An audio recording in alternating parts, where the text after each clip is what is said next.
I absolutely think that finding your village and finding more support in your life is more affordable, attainable, and approachable than people think. This is no longer for the Kardashians of the world, okay? This is for normal people who need more support.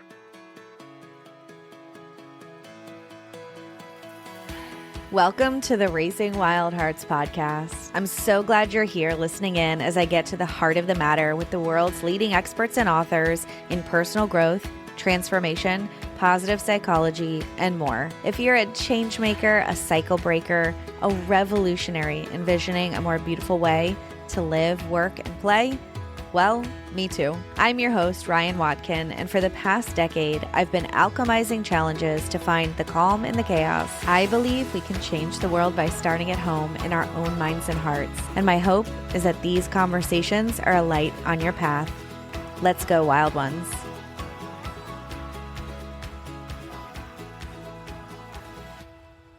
Hello, friends. Welcome back to the Raising Wild Hearts podcast. Oh my gosh. I just got off the line. I don't know what year this is, but I just got off the line with Kelly Hubbell, and oh my goodness, we have such a life-giving conversation. We talk about the mental load that moms carry. We talk about outsourcing said mental load. We talk about abundance and time and energy and wealth and creating a village for ourselves and our family. And if you think this conversation is just about outsourcing or delegating, you are wrong, because Kelly and I really get to the heart of the matter, and it's so much more than that. When it comes down to it, if this conversation is bringing up some uncomfortable feelings in you, like it did for me, honestly, at certain points, and especially former versions of myself, I could hear myself saying, "What, are you crazy? What? Hire somebody to do what? That sounds absolutely insane." But this conversation will really, really show you, and you will really, really feel the benefit of asking for help and paying for help and figuring out where the hell to get help. So Kelly Hubbell is here to help us find help. So Kelly is a mom of 3, and she is the founder of Sage House, which is a platform dedicated to helping busy parents reclaim their time and energy by building their village and outsourcing the mental load. Yes, please. Her mission is to ensure moms on any budget to get the support they deserve so they can feel more present in everything they do, whether it's enjoying time with their families, growing their career, or pursuing personal passions. Kelly founded Sage House to share her journey of creating a reliable support system, offering practical advice for fellow moms who want to improve partner collaboration and move beyond the outdated do-it-all narrative. Again, yes, please, everybody. Through actionable solutions and establishing repeatable home systems, Kelly empowers parents to go from chaos to control, helping them build a village that includes the right family assistant, house manager, meal prep chef, etc., etc. So this conversation is packed full of wisdom, and I cannot wait for you to hear it. If you know of a busy mom who needs some help, send her this episode. She will thank you later, or maybe now. As always, thank you so much for being here at the Raising Wild Hearts podcast. Make sure, if you haven't left a review yet, to hop down and leave 5 stars. Thank you so much in advance. It really helps to get this message out here. Kelly and I talk about the ripple effect and how this isn't just a conversation about outsourcing the mental load. This is a conversation about us as moms being happier and more present and more filled with joy. And that truly, my friends, will last for generations to come. Let's dive into my conversation with Kelly Hubbell. Please note, the opinions and perspectives of guests on the Raising Wild Hearts podcast do not necessarily reflect the views of Ryan Watkin or anyone associated with the Raising Wild Hearts podcast. Hi, Kelly. Welcome to the Raising Wild Hearts podcast. Thanks for having me. So happy to be here. Yeah, I'm so happy you're here. I'm happy we got to chat a little bit before we hit record. And today, this conversation for me is so much about abundance. When I kept like writing notes and thinking about this topic, I just like abundance of time, abundance of money, abundance of energy kept coming up for me. And we all want those things. We all want all three of those things. And so oftentimes we as moms can find ourselves in this kind of hamster wheel feeling like there's never enough. When will there be enough? And we're kind of like pushing to the next thing. And that might even be just like day to day. And I know how everybody feels that like, oh my God, I'm so in the trenches right now. So I want to kick off the conversation and ask you, why do we feel so overloaded with stress and overwhelm? Oh my gosh, good question. I think a couple of really great things that you touched on, but mainly let's start with, yeah, why do we feel so overwhelmed? And I think it's really what it comes down to is up until now, our society and culture has told us as, young moms, and those of us in like especially the millennial generation, that we can have it all. And what we're realizing is that is absolutely not the case, and like something's got to give. And so I think this idea of balance and having this perfect sort of harmony between work and life and all of these things, like something's got to give. And so that's why we're here. We're here because society and culture has told us one thing, but like the reality is another, and we're sort of grappling with, wait, how is this my reality? This isn't what someone told me it would be like when I got to this stage of my life. Um, and so, I mean, yes, I'm excited to dive in more with you on all of the abundance that you want to talk about, because that's why I am here. That's why I started Sage House, and certainly one of the core values, both for me and for my company now, is in helping families find more time and energy and honestly wealth creation across the board, because all of those things can be realistic. Yes, please. Yes, we want more of that. So yeah, I'm really excited to get into that too. I want to talk about mental load specifically because I know everybody listening, most of us here, we have like the dentist appointment in our mind, and we have the list of groceries and the list of household necessities that we need. And oh, did we remember paper towels? And oh my gosh, we need more milk. And oh, so-and-so needs to be picked up at 4:30, but so-and-so needs to be picked up at 3:30. How are we going to juggle that? La, la, la, la, la, la, la, and on and on. There's more. And so there's this mental load that we are constantly carrying. Some of us like on paper, on checklists. I'm like a put it in my brain kind of a girl, although I am like getting better at writing it down. So let's talk about mental load. What the heck is it? And why are we the only ones who seem to be carrying it? And why don't our husbands in particular seem to be carrying the same mental load as us? What do you think about that? Yeah, love this topic. Let's do it. So yeah, I think you defined it really well. The mental load, right, is like all of those things that we take on to make sure that ourselves and our family is thriving. So, um,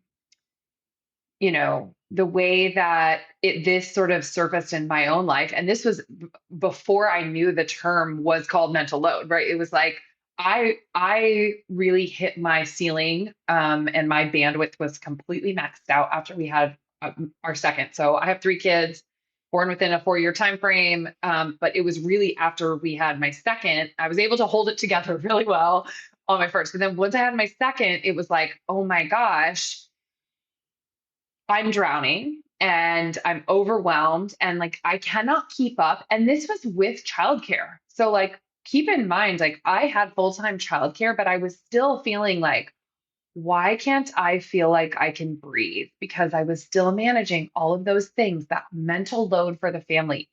all of the things people need, from meal prep and systems to all of the laundry to making sure people were in the right place at the right time, that we were like healthy and taken care of and all of those things. And so I realized that what I did, because I am someone who writes things down and I'm like a very systems oriented person, is I immediately took to my spreadsheet. And what I did was I made this huge list of all of the things that I was doing to manage my household.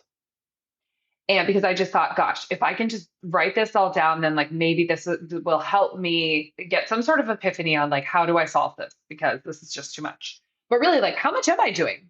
Why do I feel so crazy? Yeah. And by going through this exercise, I realized that I was spending 22 hours a week managing my household.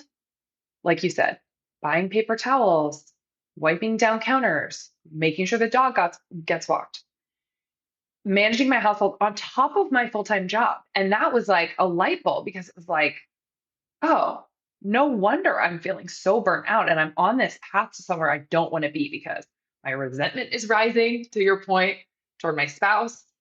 I'm feeling just like I don't, I'm not feeling as joyful as I wanted to feel in motherhood. And so that moment was pivotal in that I took that list to my partner. And this is like, I think kind of answers your question on like, how come our partners don't see and don't understand the load? Mm-hmm. Because they can't see it, because a lot of times it's invisible, right? So it's invisible. And until we make it visible, Yep. which is like that first step on like, hey, I know you probably can't see all these things I'm doing, but this is all the stuff I'm doing. And I think that was so eye-opening for my partner, that he looked at that list and he said, huh, this looks like a part-time job. Totally. At And I said, least. well, that's because it is. Yeah. Yeah. So that was like the turning point for me, and a very just like pivotal moment in my life, my career, my relationship, to say, you know what? 99% of the things on this task list don't need to be done by me. And by the way, this is a job. This is adding value to our household. And like, I am willing to find someone to be a part of my village and support my family, because that's what we need in this season of life.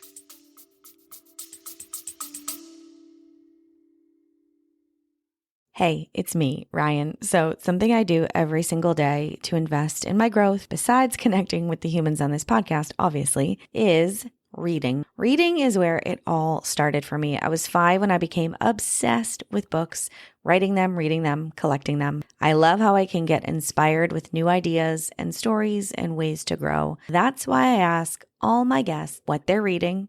And finally, you can check out all the book recommendations from the experts and authors on the show in one place at raisingwildhearts.com/books.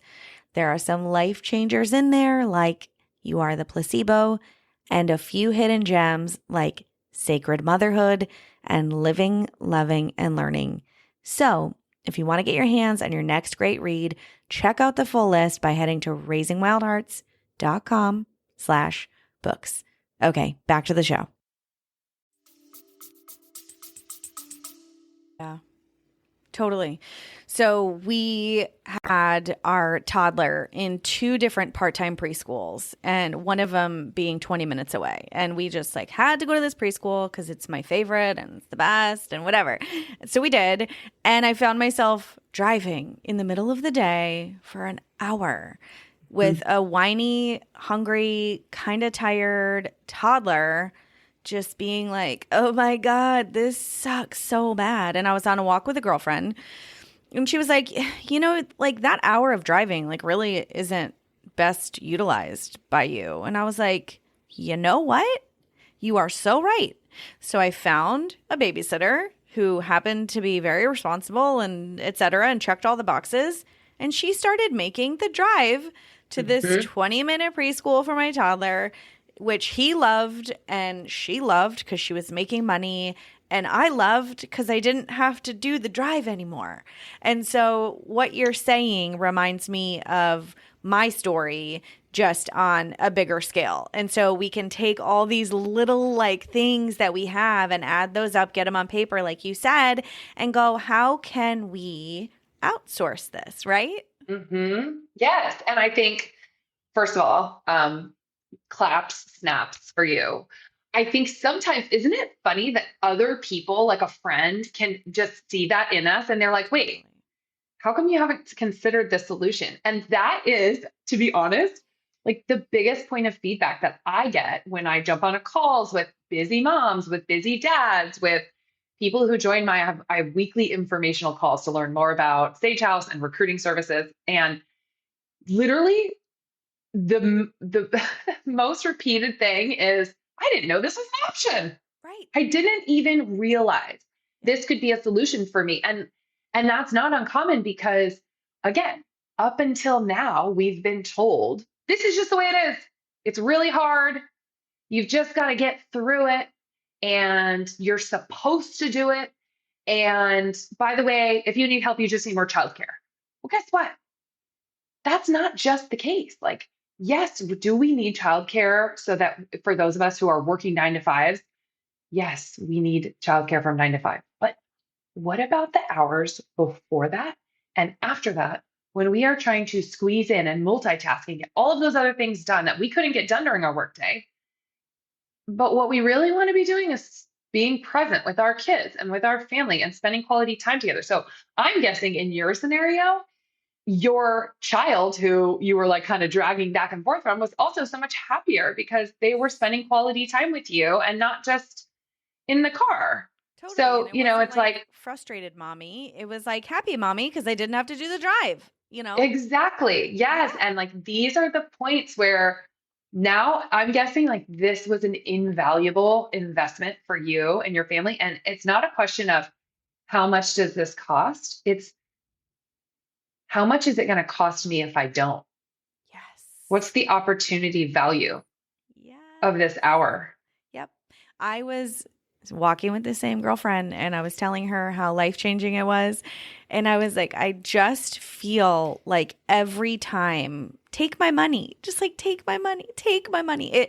It was worth every penny and so much more. Like I would have actually paid more than I was paying to have this wonderful girl drive my son to his preschool. And on that note, I would like to say, as somebody who's building a business, building a podcast, kind of out there in the world and still like kind of a stay-at-home mom, all 3 of my kids are in school. Like we've got childcare. They're all in school full time. And I like when that first happened, I was like thinking that it was going to be like rainbows and butterflies and like lounging. And I was like, holy shit. By the time I get the house cleaned in the morning and then and do all the things, I was like, oh my God, it's pickup time already. And I had kind of a scarce mindset and I've worked on that over the past like few months. But at first I was like, this is not as much time, freedom, flexibility as I had originally thought, which to your point is like, everybody says, oh, just get childcare, get a nanny. And that's not necessarily it. So for somebody who's listening, Kelly, and is like, outsourcing, wait a minute, what the heck? I can't afford that. I don't know. Sounds expensive. I don't think this is an option for me. Maybe them, but not me. What would you say to that person? I would say, in the nicest way, you are wrong. I would say, here's what I would say. No, seriously though. Let's talk about this. Let's talk about privilege. I think, probably there are people listening to this thinking, oh, this rich white woman is telling me that I should just throw money at my problem. Okay, sure. Let's talk about that. Yes, it is absolutely a privileged position to be in, whether we are able to afford 1 hour for someone to help us with a commute, or 2 hours for someone to babysit while we go on a date night with our spouse. Or in my case, I started with a house manager who took 10 or 12 hours a week off my plate. Okay, sure. It is absolutely a privilege. What I will also say is it's okay if you have the means to spend the money on an hour or 10 hours or 20 hours if that's the right thing to do for you and your family. And when you think about it, again, the opportunity cost, but also the cost of burnout, the cost of resentment, the cost of, all of these, our mental health. Divorce. Yeah, Uh, I mean, I know. It's funny you for say that. real. I say to people, I'm like, could a house manager be the solution instead of couple therapy? Right. Perhaps it might be. Perhaps. Probably Um, less money. Could be less money, it even could when you think be. about it like that, or maybe the same. Exactly. Therapy's expensive. It ain't cheap, Yeah, and neither is a divorce attorney. totally. And so yeah, I mean, I think the thing is we need to think about it from a point of if I can do this for my family and I'm in a season of life where I need more support, it's okay. And then the other thing I will say is this isn't just for the rich and famous anymore. And that is part of the reason I am here and I started Sage House. And I left my corporate job, by the way, last year to go full time on this movement because I absolutely think that finding your village and finding more support in your life is more affordable, attainable, and approachable than people think. This is no longer for the Kardashians of the world, okay? This is for normal people who need more support and who are willing to consider hiring someone on a part-time basis, a small basis to support their family. And I will say one more thing, which is our economy today is already supporting this concept of outsourcing, right? So we are already spending money on laundry services, grocery delivery services, Amen. meal prep boxes that come to our house. Like we're starting to piecemeal all of these things together and duct tape it together. But really, if you were to look at how much money you're spending on takeout, how much money you're spending on these services, you might realize, oh, for an additional marginal cost, I could actually have a real person in my home helping me with laundry, meal prep, running errands, Amazon returns, like all of these things that I need help with. And that could make a lot of sense. Yeah.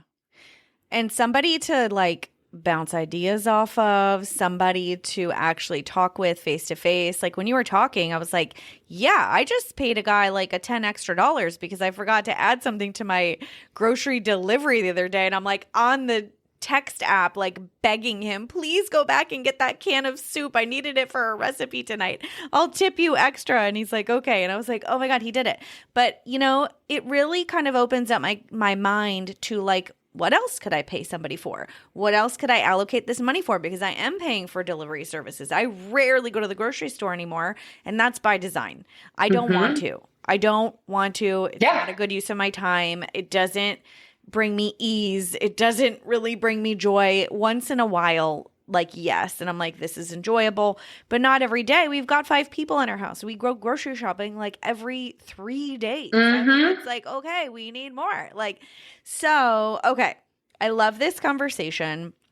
Another thing I was thinking when you were talking is like, we have been, and I mean women, have been kind of taught, indoctrinated to be this kind of stressed, pent up version of themselves who has to do it all, this kind of martyr archetype. And that archetype came into mind. I'm very familiar with said archetype. And so I picture myself in different seasons of my motherhood. And I really was struggling and didn't know how to ask for help, didn't know who to ask for help, and like really didn't even know it was an option because in my family, in my matrilineal lineage, it's like, this is what we do. We push through, we persist, we get up and go, go, go. And so I had this kind of like, well, I have to like hustle for it, even if it was just at home. And this was me not even having a full-time job. This was me just like just taking care of the house. And I was like, oh my God, this sucks so bad. Why isn't anyone talking about it? Like, what the hell? Mm-hmm. So, do you see these women coming to you at their absolute wits' end, and this is like the next or the only option for them to like maintain some sort of sanity in their lives? Yes. So, short answer, yes. I think we are at the point of craving solutions. Let's get into that in a second, but I think what you said, it completely resonates. I think with every probably woman listening to this, which is busy has been successful. Busy has been successful, and we have been conditioned, once again, conditioned to be martyrs and do-it-allers. And to your point, why are we like that? Because that's what we saw. That was what was modeled to us growing up. I know that I am certainly, I'm certainly just like my mom.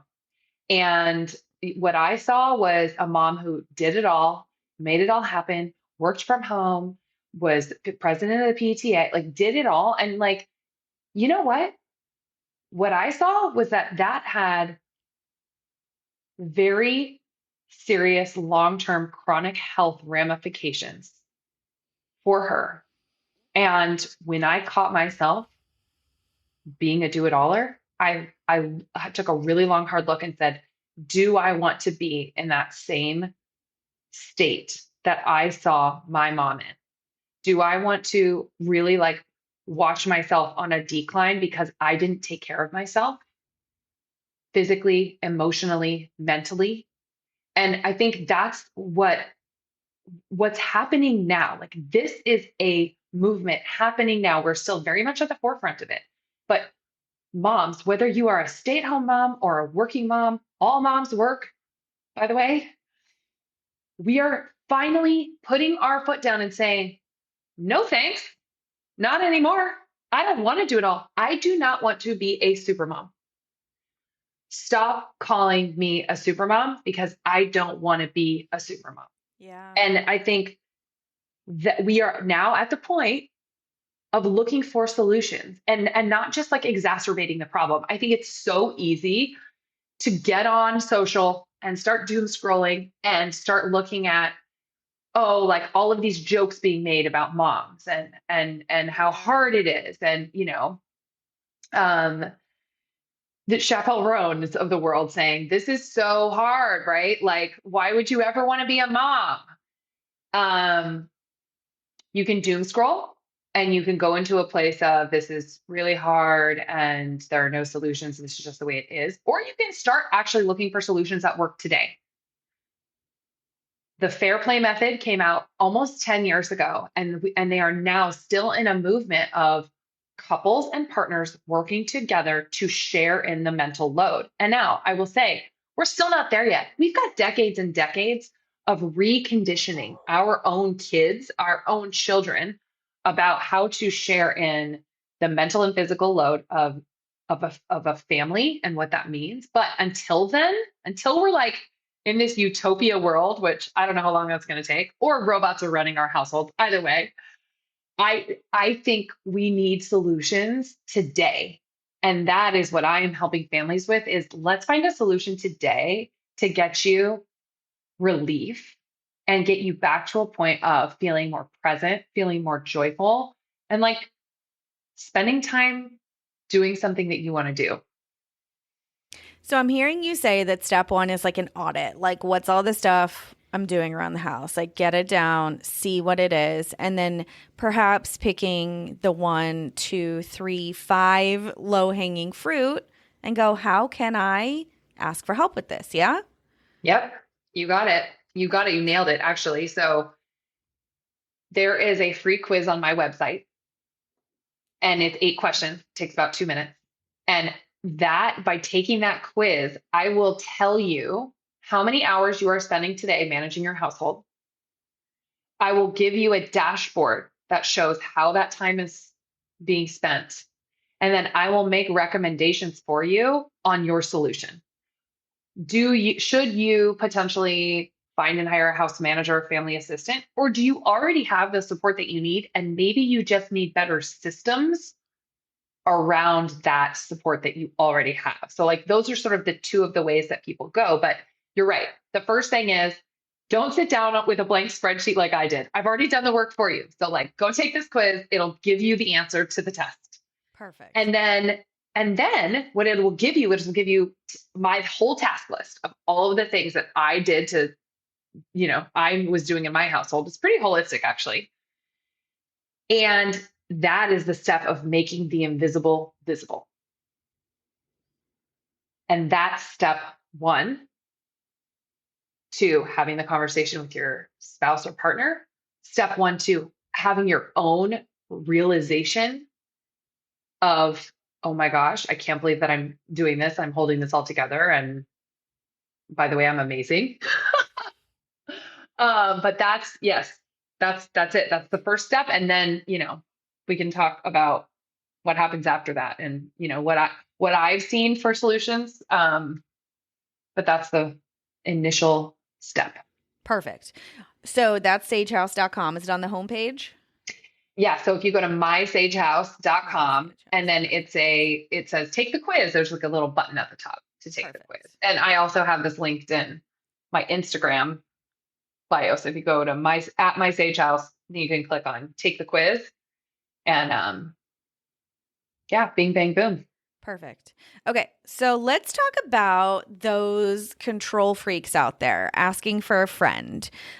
We want it done the way we want it done, how we want it done in a certain, order of things. And so what are you having to say to these control people who don't want to relinquish I want it done my way. Nobody else can do it like me. Mm-hmm. Well, I first will say you're in good company because that's me.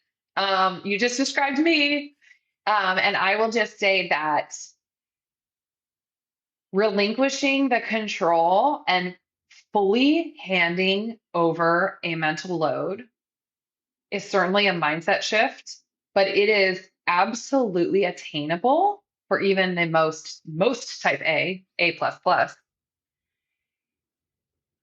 And once you do it, you will never go back. So let me like deep dive. In fact, I have an entire blog post on my website all about how to outsource and get someone to do it, quote, my way, right? Like, I think that's the thing. Like, we're like, well, someone's not going to do it as well as I could do it. Or like, oh, by the time I tell them how to do it, I could just have done it myself. Well, yeah, that holds up for like the first time. But guess what? Things like taking out the trash, running a load of laundry, the way that you like a specific room cleaned or dusted or vacuumed, or the way that you like to pick out your apples at the grocery store, whatever it is. I promise you, as silly as it might feel to tell someone how you like something done, that will serve you in the long run because you won't be spending your time worried about picking out apples without bruises. And guess what? As crazy as it sounds, someone else is capable of flipping your jeans inside out and washing them on cold. I hate to break it to you, but you're not the only one who can run your denims in the washing machine and then hang dry them. Okay? Think about it. And also, can we just we are so good at delegating. This is obviously what we're talking about here. It's the art of delegation. We are so good at delegating at work. Yep. Or in exactly with our kids or with our spouse. Yep. We're so freaking good at this. We say, these are my needs, and I am explicitly going to tell you how I want something done. Or this is the result I want. However you get there, here's what I want. But for some reason, we have this block when it comes to running our household. And it literally makes no sense. It's not practical. And so we got to just get over ourselves and say, you know what? I am the CEO of my home. I'm going to run my home like a business. And I am going to, again, and these are the systems that I was talking about, right? Create better systems to manage our home, operationalize it, do it just like you would at work so that you can free yourself up for things that you enjoy doing, that bring you more joy, that you're better at, your zone of genius, if you will, right? Than all of the other things that someone else can do. Totally. Love it. This to me is like personal growth 101, which is crazy because it's like, oh, we're talking about hiring a household manager. We're talking about like hiring, a village, hiring people to help me meal prep or take my kids somewhere or whatever, this or that. And it's like this, when we're having resistance to this conversation, those of you listening who are like still feeling a little cringy, Yeah. if Kelly hasn't won you over yet, like this is such a personal development conversation. And so if you are the person who finds yourself cringing right now, ask yourself why and double click on that. Where is this coming from? Is this a money mindset issue? Is this an abundance issue? Is this a worth issue? What is this right now for you? So I want everyone to ask themselves, like, what is coming up for me? Because this is some good information for us to have about ourselves. Yes, it is. It is. I mean, it is taking a really hard look at, again, what do we really want for ourselves? It's interesting. I was just at a conference this last weekend, and we were talking about how the difference between men and women, frankly, is that men are able to live their life from a place of what do I desire? Whereas women are living from a place of how can I meet my obligations? Wow. And if we start to flip that on its head, like, how am I living from a place of what I desire? Yeah. Then everything changes because we think I have worth, I have desires, I am a person too. And what I really want for my life is XYZ. I really want to build that business, or I really want to feel genuinely present with my kids instead of multitasking and doing all the other stuff. Whatever that is, different for other people. For me, I just want to play more tennis, Like, how do we live from a different place, and how do we really look at the societal expectations that are putting us in a box and blocking us Yeah. from what we want to be, how we want to be living our life? Totally. When my older two kiddos were really young, I want to say my middle one was like a baby. I was at a mommy and me group, and I was like saying to a mom, like, yeah, everything's fine, but just like, is my house ever going to be clean again?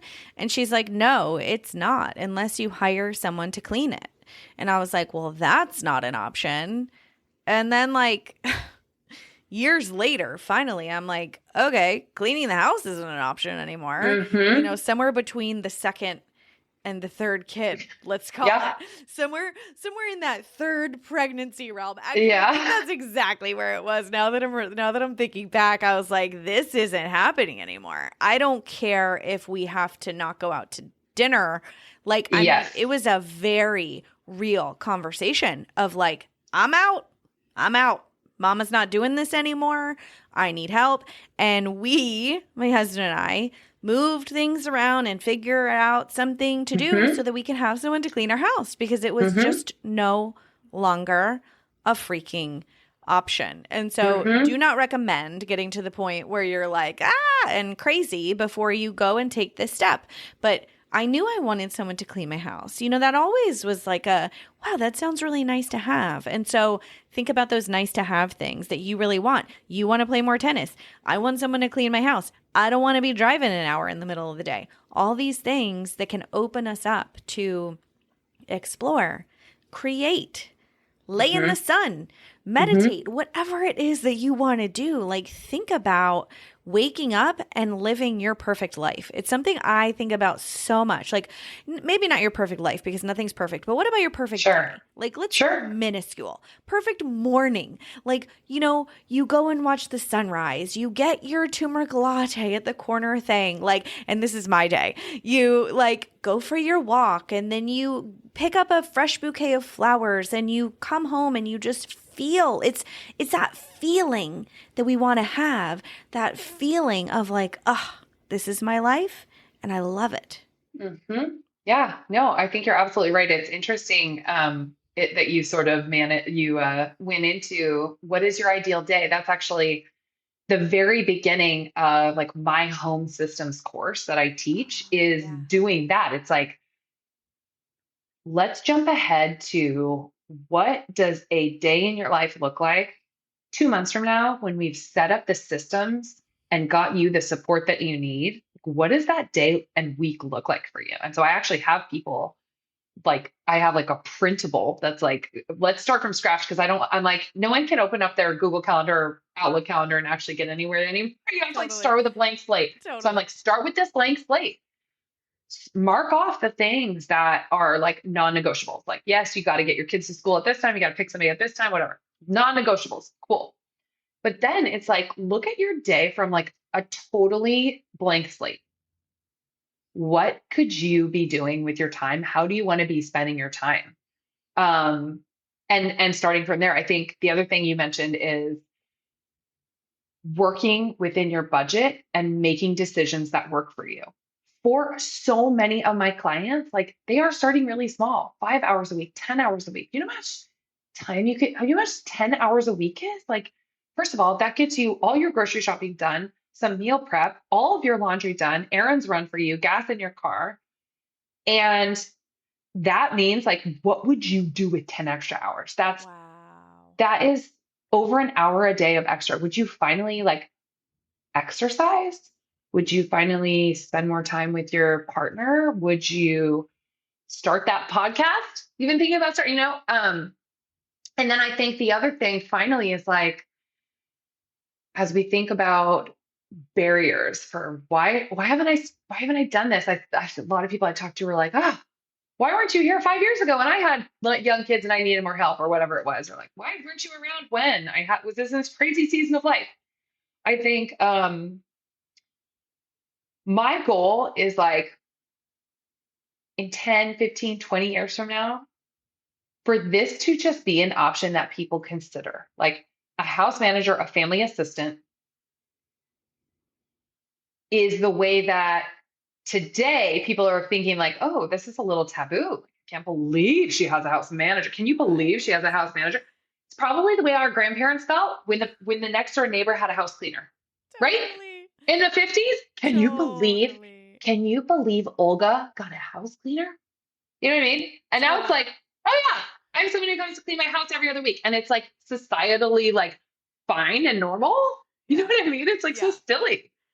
How funny is that? Oh my God. Well, I love that you're bringing it to the mainstream. I just am obsessed with this conversation. I feel like it opens so many doors for me, so many possibilities. Like the possibilities are endless. Like, what else can I pay somebody to do? Like, this is fun. Like, what can I take off my plate? Because Yes. this is the question for me. Like, what does not need to be there that I don't want to be there, that I feel grumpy about doing anyway?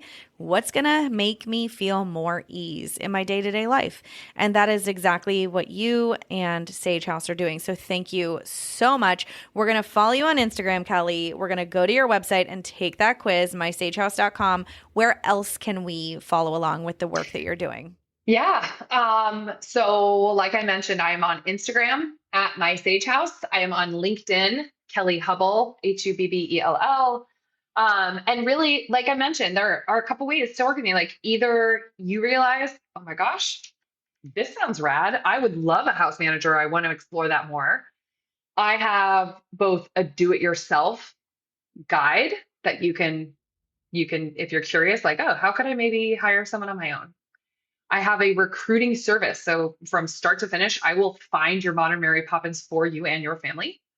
And then I also have this home systems piece. So for those of you who maybe already have help, or after you find and hire someone and you need better systems in your home, I have a solution for that as well. So those are like kind of the ways you can work with me, where you can find me. And mostly I would just love to hear from you. And if there's anything I can do, I mean, my goal is to have the biggest impact I possibly can. And that's why I left my corporate job last year, because I knew that I could make more of an impact on real people and real families doing this.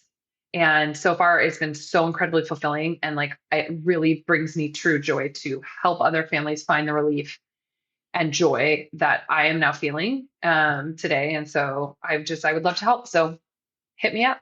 Yeah.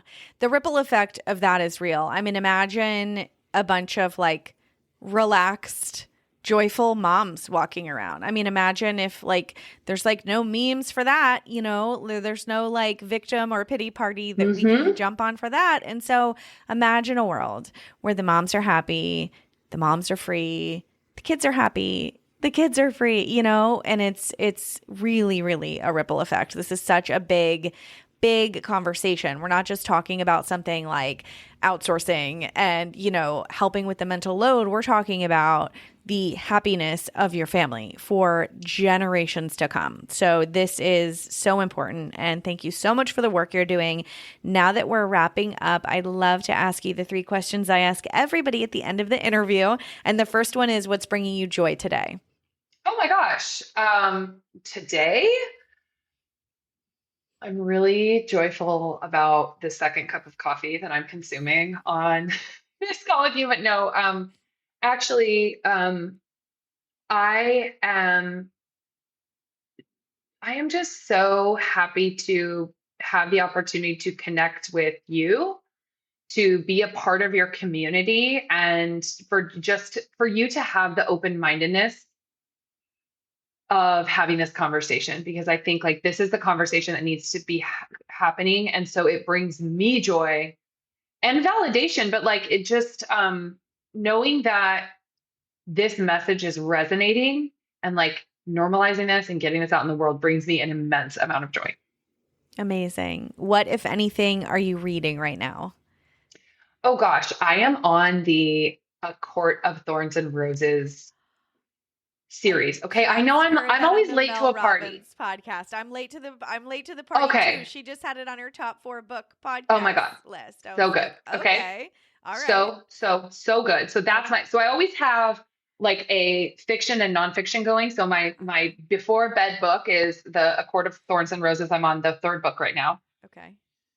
But the book that I typically usually I do like an audio book too. And the one that I'm really excited about, it's actually, I've been listening to it on audio, but it comes out as we're recording this today, which is April 8th, 2025, is Dr. Morgan Cutlip's book, A Better Share, is out. And that is about how to share in the mental load of your household, and really more along the lines of like how to better relate to your partner and connect with your partner and have better sex if you can start sharing the mental load. So like that is so good. Good. Okay. That's on the list. All right. And the last question I have for you is, who or what has taught you the most? Oh gosh. So many people in my life. I feel like have gotten me here, but I think I mentioned like my mom was a huge part of sort of teaching me all of the things that I wanted to be in a mom and all of the things that I didn't want to be in a mom. And so I think like it's really important for us to take a long, hard look at our mentors and the people who raise us and come before us, and really think like, what parts of this do I want to take with me? And I think like that has been my biggest learning. And then I've also just had some like really incredible mentors throughout my career in technology and software sales, and people who have really taught me how And now I'm tapping into those things on like how to build a business. And so I'm just really grateful for like every step. If you would have told me 2 years ago, 3 years ago that like I would be here right now, I would have laughed at you, right? Like I think it's just so incredible to think about like the way we are sort of like build our own experience and wind through life. And anyway, just so many people, so many people. Love it. Thank you so much again for being here. This was a great conversation. Thanks for having me. Hey, it's Ryan. What an epic conversation. I hope that you have 1 or 2 takeaways that you will keep close to your heart this week as you go out into the world and love yourself, your people, and your communities well. Also, I have a favor to ask that will take you less than 3 minutes. I would be so grateful if you would head over to womenpodcasters.com/awards and vote for me in the Best Personal Development Podcasters category. That's right. I've been nominated for Best Personal Development Podcaster in the 2025 Women Podcasters Awards. You can head to womenpodcasters.com/awards and scroll down to where it says vote, fill out the Google form, and cast your vote for me, Ryan Watkin, host of the Raising Wild Hearts podcast. Thank you so much for your time and for supporting the show, and I will be here next week to dive into another amazing interview with you. Thank you so much for voting, and I will talk to you soon.